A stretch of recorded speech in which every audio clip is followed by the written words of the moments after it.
So hello students, कैसे हैं आप सभी। आशा करता हूँ स्वस्थ होंगे, मस्त होंगे और अपने सक्सेस की जर्नी में व्यस्त होंगे।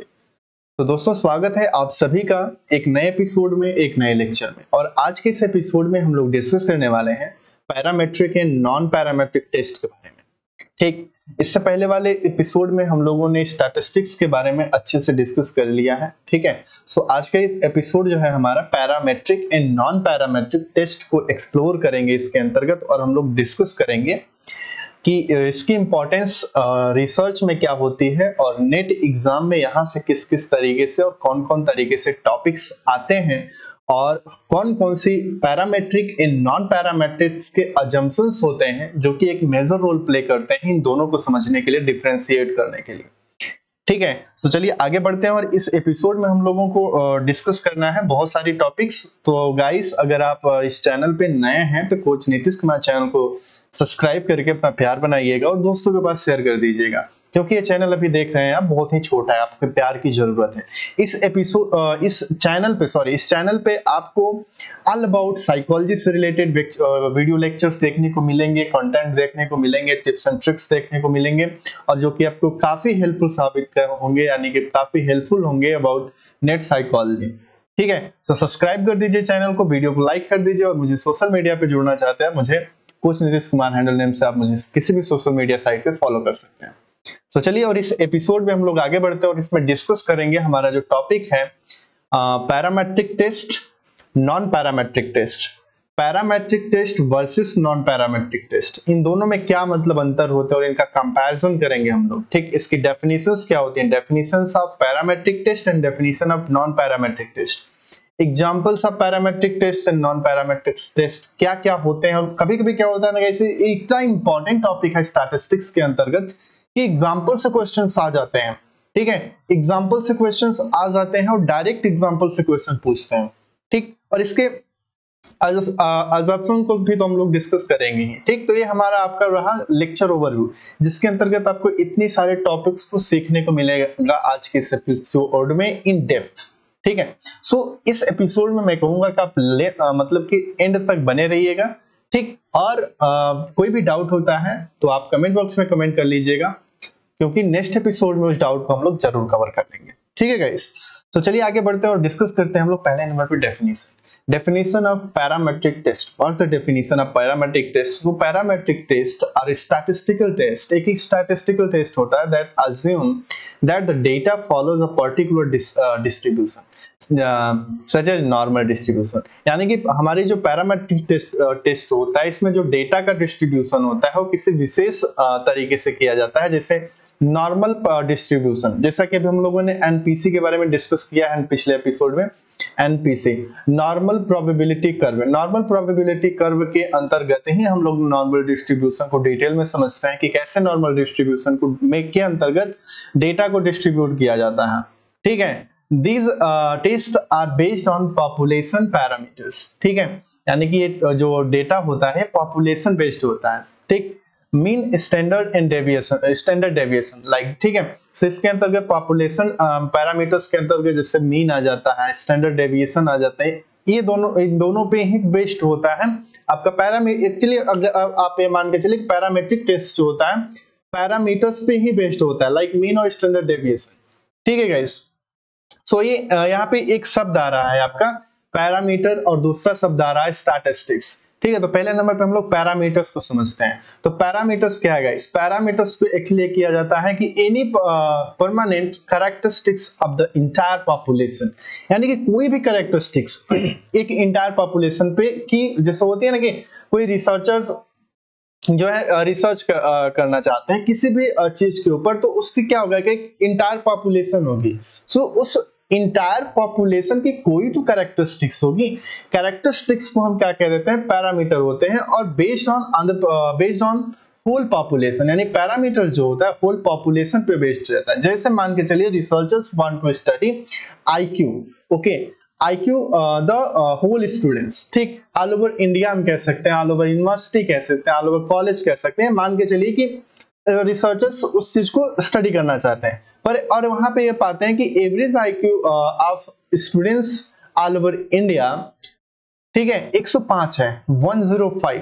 एक तरीके से क्या दे दिया है, एक एवरेज दिया है, एक मीन दिया है, तो ये क्या हो जाएगा, एक्चुअली इस पॉपुलेशन का पैरामीटर हो जाएगा, क्योंकि यहाँ पे हर इस मतलब इस पॉपुलेशन में एवरेज लोग जो हैं, यानी कि जो ज्यादातर लोग हैं, और जैसा कि हम लोग एनपीसी की बात कर रहे थे जब, ठीक है, एनपीसी नॉर्मल प्रोबेबिलिटी कर्व की बात करें तो वहां पे एवरेज यानी मीन मतलब कितने परसेंट, 68 पॉइंट समथिंग जो डेटा होता है इसके अराउंड होता है, मीन के अराउंड होता है, ठीक है। तो ये होता है आपका पैरामीटर। तो आप ये समझिए कि पैरामीटर जो होता है कि any permanent characteristic of the population, ठीक। एंड दूसरा जो होता है स्टैटिस्टिक्स, और स्टैटिस्टिक्स क्या होता है, मेजरमेंट और calculation drawn from a sample, यानी कि जो बेस्ड होता है सैंपल, ठीक। और जो हमारे स्टैटिस्टिक्स होता है सैंपल बेस्ड होता है। जैसे मान के चलिए कि average IQ of sample of 100 student is equal to कितना है, 102, यानी कि जैसे मान के चलिए researchers want to study over 1000 students IQ level, ठीक है। आईक्यू लेवल को मतलब स्टूडेंट्स के आईक्यू लेवल को समझना चाहता है रिसर्चर, और वहां पे उसके पास पॉपुलेशन कितनी है, टोटल 1000 की पॉपुलेशन है। चूंकि इन 1000 पॉपुलेशन पे पहुंचना थोड़ा सा टफ होगा, तो उसने क्या किया, रिसर्चर्स ने 100 सैंपल को कलेक्ट किया। अब 100 सैंपल के ऊपर मतलब कि आईक्यू टेस्ट किया, और उसका जो एवरेज आया है वो आ गया है 102। तो एक तरीके से क्या हो जाएगा, स्टैटिस्टिकल बेस्ड कैलकुलेशन के आधार पर इस चीज को फाइंड किया गया, और इस सैंपल के रिजल्ट के आधार पर टोटल पॉपुलेशन पे इस चीज को लागू कर दिया जाएगा, ठीक है। तो ये होता है पैरामीटर एंड स्टैटिस्टिक्स। दोनों के अंदर आपको कोई भी कंफ्यूजन नहीं होगा। तो चलिए आगे हम लोग बढ़ते हैं और हम लोग डिस्कस करते हैं एग्जांपल ऑफ पैरामीट्रिक टेस्ट, ठीक है।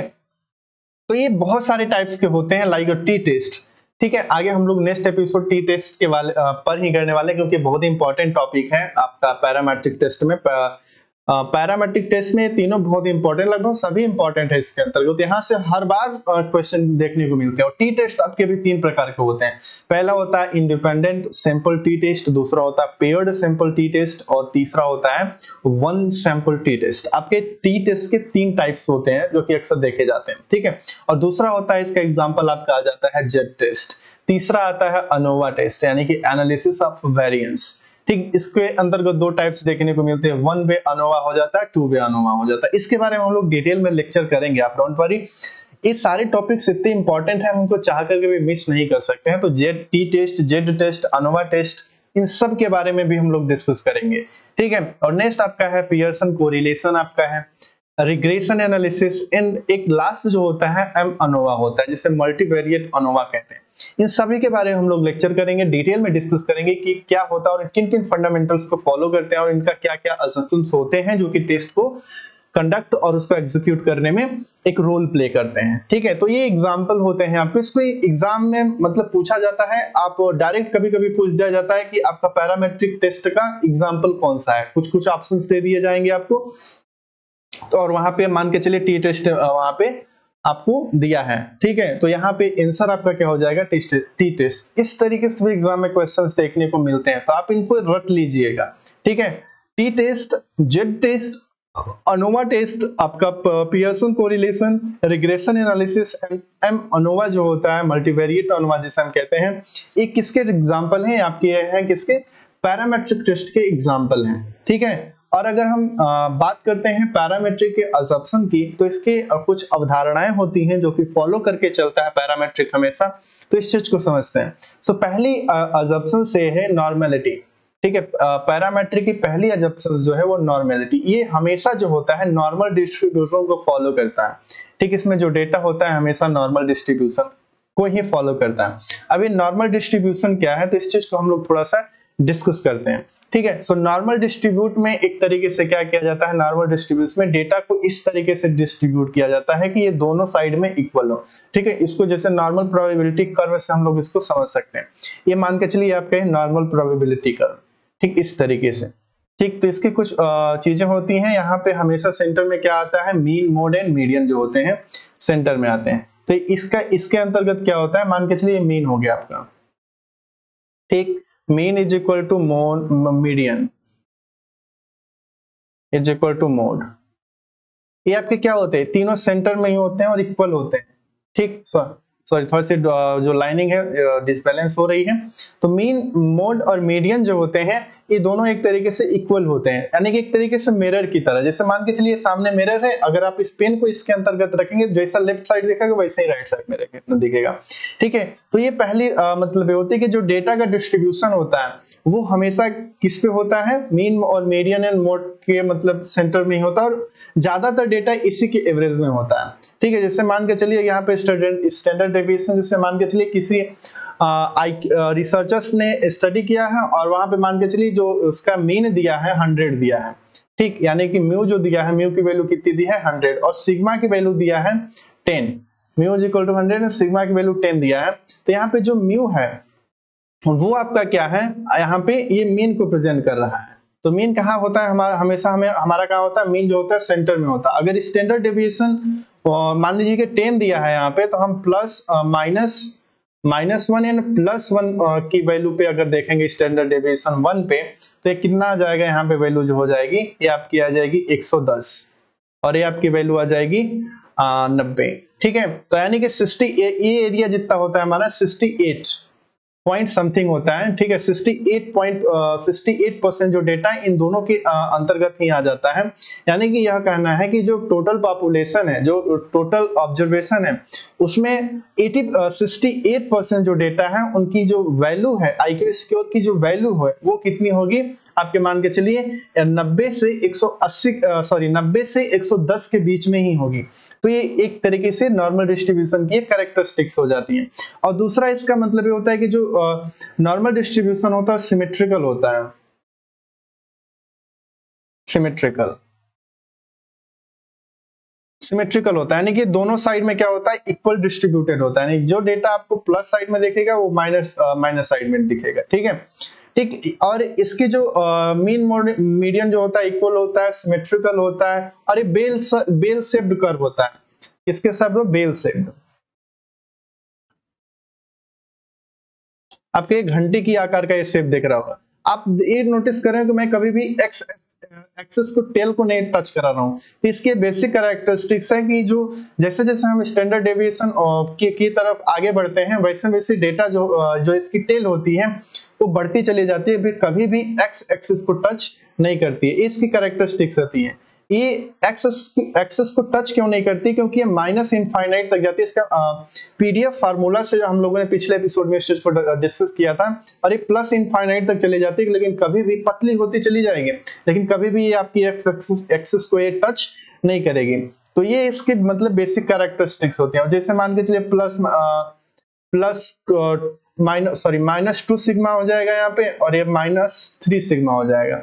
यहाँ पे +2 सिग्मा हो जाएगा और ये -3 सिग्मा +3 सिग्मा हो जाएगा। इसी तरीके से वैल्यू मतलब आगे बढ़ती चली जाएगी, और जैसे जैसे हम लोग आगे जाएंगे वैसे वैसे ये चीजें जो होती हैं रेयरनेस को प्रेजेंट करती चली जाएंगी। ठीक, सो टेल जो होता है, आप याद रखिएगा कि नॉर्मल डिस्ट्रीब्यूशन में जो होता है टेल्स नेवर टच आपका जो एक्सेस है। तो ये चीज आपको समझ में आ गई होगी कि जो हमारा पैरामेट्रिक टेस्ट होता है हमेशा नॉर्मल डिस्ट्रीब्यूशन को फॉलो करता है।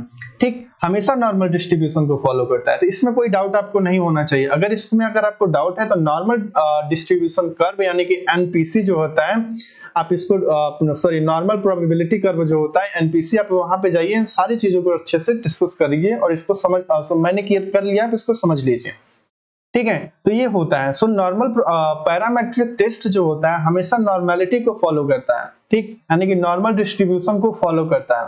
ठीक, दूसरा यहाँ पे जो इसकी अजम्पशंस होते हैं होमोजेनिटी ऑफ वेरिएंस, यानी कि यहाँ पे जो वेरिएंस है सभी समान होने चाहिए, सभी का वेरिएंस समान होना चाहिए, और जिसे हम होमोस्कैडास्टिसिटी भी बोलते हैं, होमोस्कैडास्टिसिटी भी बोलते हैं। ठीक है, तो आप इस चीज को याद रखिएगा कि जो होमोजेनिटी को फॉलो करता है आपका पैरामेट्रिक टेस्ट। ठीक है, और होमोजेनिटी को क्या बोलते हैं, होमोस्कैडास्टिसिटी भी बोलते हैं इसको। ठीक, और तीसरा यहाँ पे जो इसका अजम्पशंस होते हैं होता है इंटरवल और रेशियो स्केल पर ही डेटा होने चाहिए, यानी कि डेटा कम से कम इंटरवल स्केल पर मापा गया हो, जैसे कि आई स्क्वायर टेम्परेचर हो गया, ठीक है, I Q square and temperature हो गया। जैसा कि हम लोग जानते हैं कि लेवल ऑफ मेजरमेंट में 4 तरीके के लेवल होते हैं, 4 तरीके के मेजरमेंट टाइप को मतलब होते हैं स्केल को मतलब हम लोग पढ़ते हैं जनरली।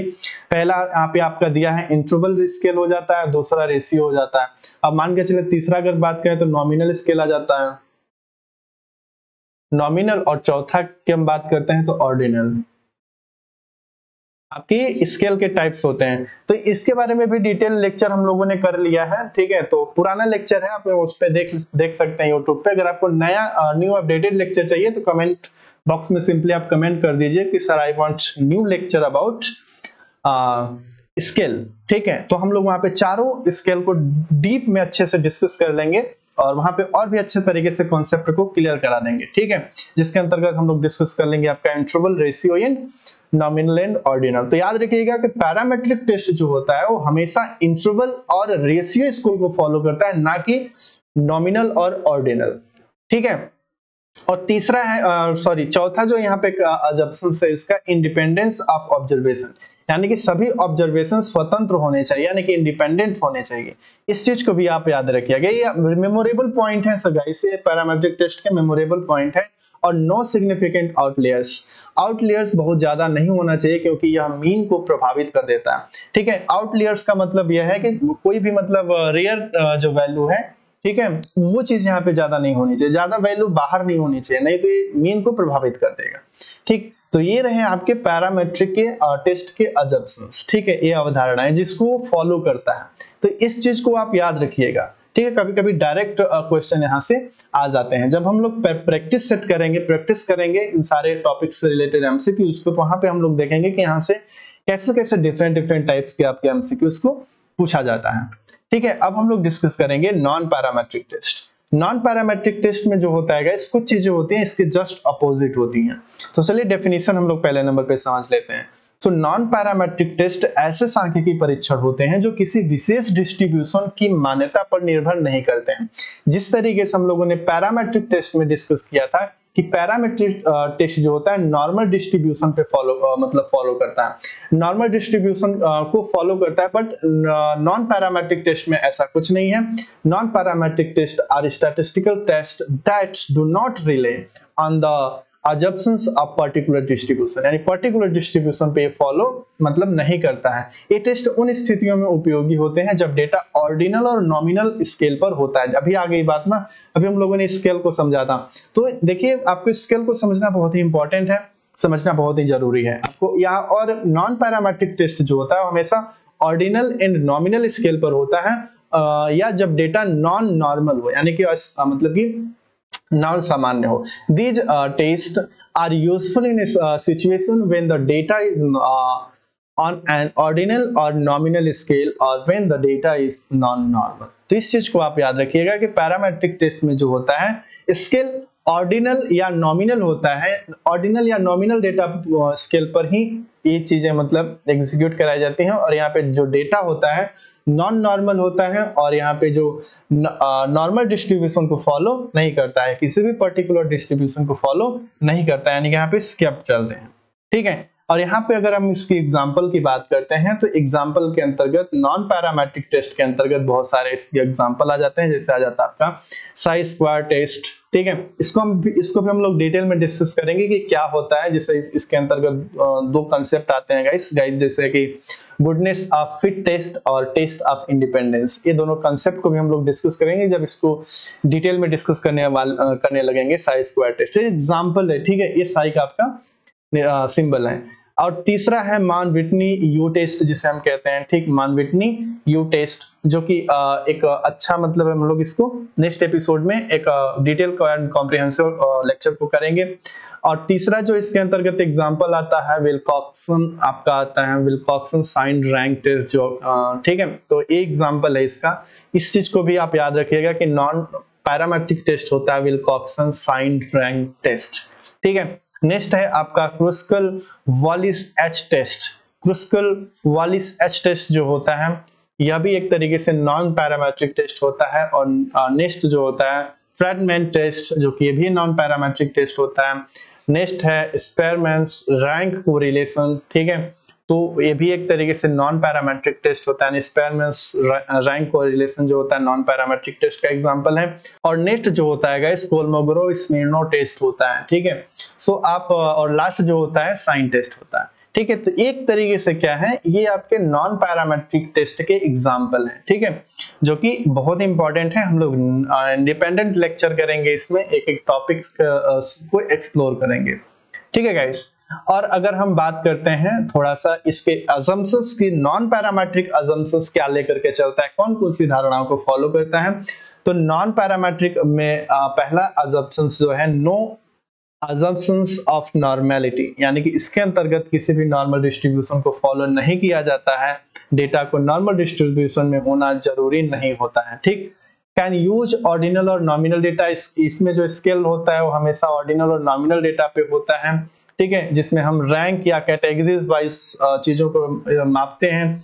और इसमें small sample size acceptable, small sample size पे भी इस टेस्ट को किया जाता है। एंड मीडियन और रैंक बेस्ड कंपैरिजन जो होता है इसके अंतर्गत होता है। नॉन पैरामेट्रिक टेस्ट में मीडियन या रैंक के आधार पर ही तुलना करते हैं। और इंडिपेंडेंस मोस्टली, कुछ टेस्ट में जैसे ऑब्जर्वेशन को इंडिपेंडेंट होना चाहिए, लेकिन जो होता है कुछ पेयर टेस्ट जैसे कि विल्कॉक्सन जो होता है डिपेंडेंट सैंपल पर काम करता है। या ये भी आप याद रखिएगा कि विल्कॉक्सन टेस्ट जो होता है हमेशा किस पे काम करता है, डिपेंडेंट सैंपल पे काम करता है।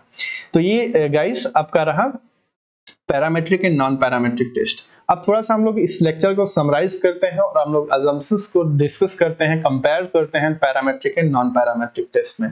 तो हमेशा याद रखिएगा कि पैरामेट्रिक टेस्ट में क्या होता है, हमेशा नॉर्मल डिस्ट्रीब्यूशन को फॉलो किया जाता है, बट आपका नॉन पैरामेट्रिक टेस्ट में इस चीज को फॉलो नहीं किया जाता है, ठीक। और पैरामेट्रिक टेस्ट के अंतर्गत डेटा स्केल हमेशा इंटरवल और रेशियो होता है। और वहीं पे अगर हम नॉन पैरामेट्रिक में बात करें तो वहां पे ऑर्डिनल और नॉमिनल स्केल का इस्तेमाल किया जाता है। और पैरामेट्रिक टेस्ट में आपका वेरिएंस इक्वलिटी बहुत जरूरी है। अगर यहाँ पे वेरिएंस इक्वलिटी नहीं है तो चीजें आउटलेयर्स को प्रेजेंट करने लगती हैं और टेस्ट अच्छे से नहीं होगा। और यहाँ पे ऐसा कुछ नहीं है, आपका नॉन पैरामेट्रिक टेस्ट में आपका वेरिएंस इक्वलिटी जरूरी नहीं है। सैंपल साइज बहुत बड़ा होना चाहिए आपका जो पैरामेट्रिक टेस्ट में है, कम से कम 30 से तो ज्यादा ही होना चाहिए, ठीक है। और छोटा भी चल सकता है नॉन पैरामेट्रिक टेस्ट में, ठीक। और आउटलियर्स बहुत ही ज्यादा सेंसिटिव होता है, अगर थोड़ा सा भी अगर आउटलियर्स आ जाता है तो मीन को अफेक्ट कर देता है। और मीन को अफेक्ट का मतलब टेस्ट अच्छे से नहीं हो पाता है पैरामेट्रिक के अंतर्गत, बट ऐसा नॉन पैरामेट्रिक के साथ ऐसा नहीं होता है, ये मजबूत होता है उस चीज से।